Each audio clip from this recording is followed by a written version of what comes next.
So get this, podcast listeners. DeSantis, the governor of Florida, is instituting civics literacy in Florida because there is so much civics illiteracy in the United States. He has signed a bill requiring high school students learn the evils of totalitarianism and communism. And so we have a number of clips on this. This is pretty cool stuff because there's actually a number of clips, first being DeSantis, of course, talking about it. Second, talking about the dangerous ideologies. And third, an individual from Nicaragua who talks about the evils of totalitarianism and communism, which is unique to Florida, podcast listeners, because South Florida has so many refugees who are now American citizens who came from where?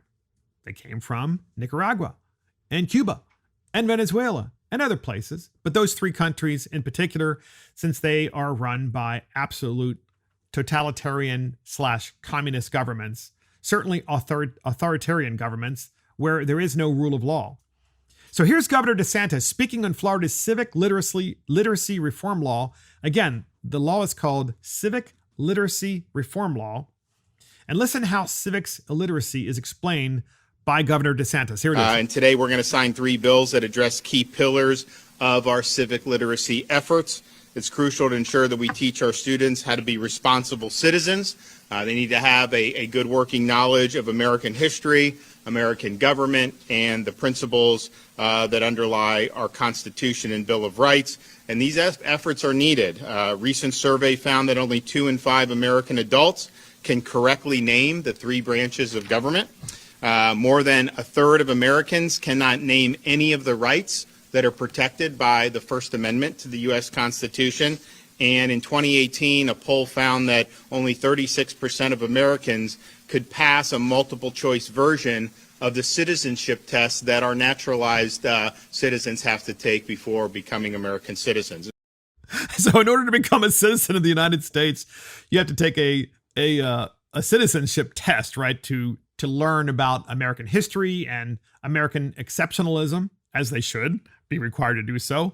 And most Americans couldn't pass it if they had to take it themselves. And you think there's a problem in higher ed? Do you think there's a problem in K-12 education? Yeah. But Florida is at least acknowledging there's a problem.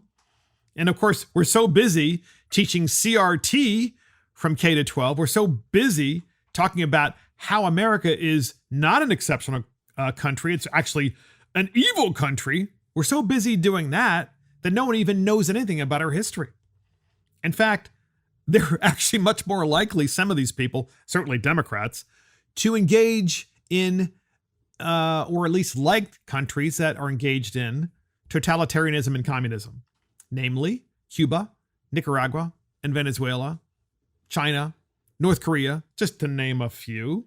So here's what the bill actually does now as it relates to dangerous ideologies vis-a-vis the education system in high school in the state of Florida. We have that clip from DeSantis, and here it is. The bill also expands our previous efforts in civics to add a requirement for the high school government class that students receive instruction on the evils of communism and totalitarian ideologies.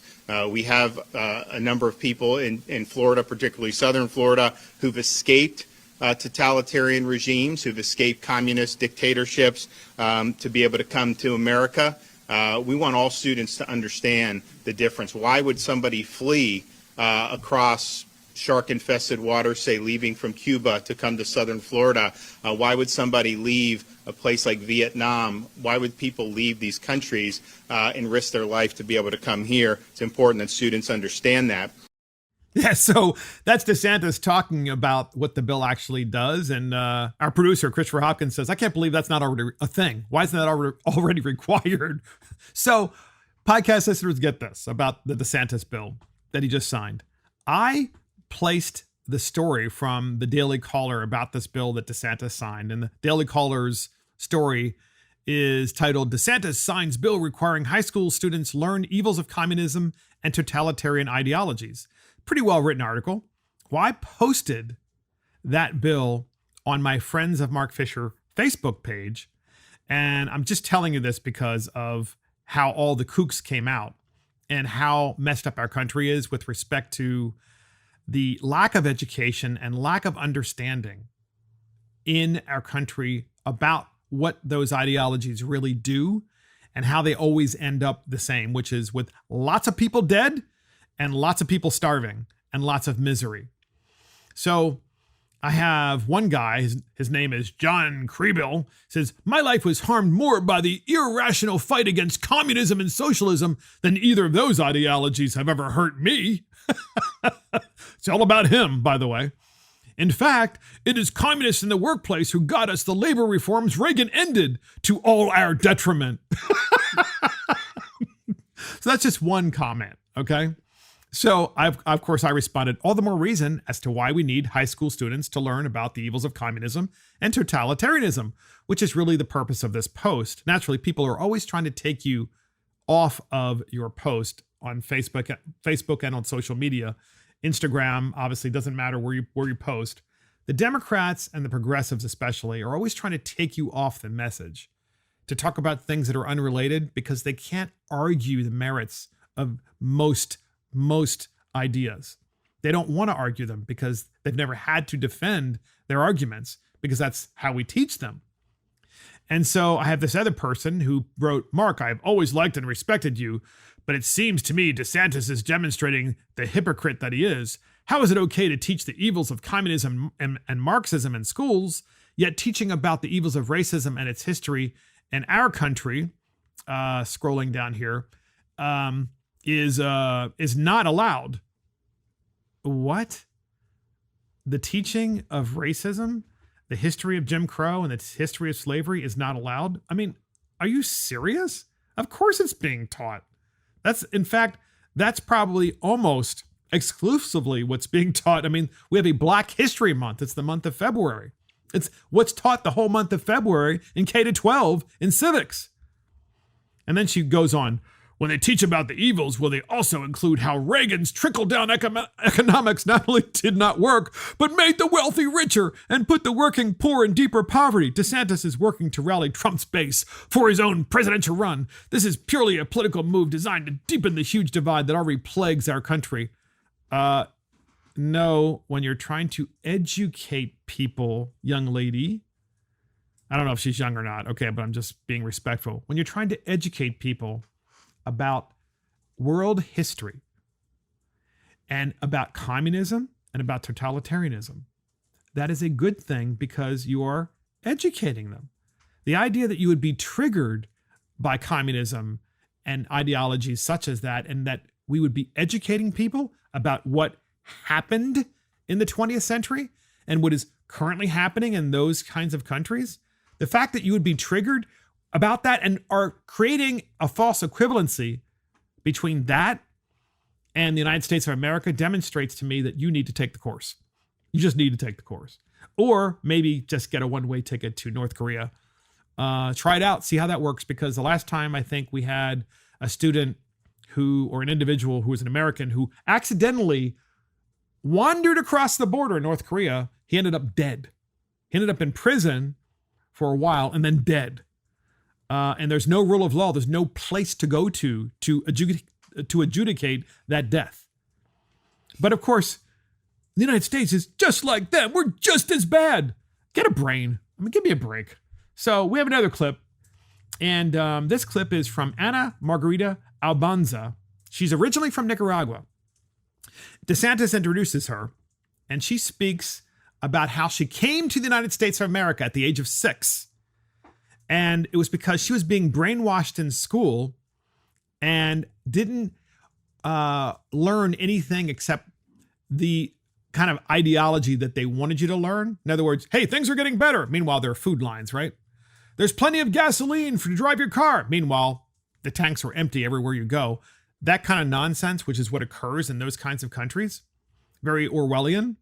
So Ana Margarita Abanza came from Nicaragua to the United States at the age of 6 and spoke up at this press conference with the governor of Florida and talked about why this is so important based on her own unique life experiences. We have that clip, and here And it is. I came here when I was 16 years old from Nicaragua, running away from that Leninist Marxist regime.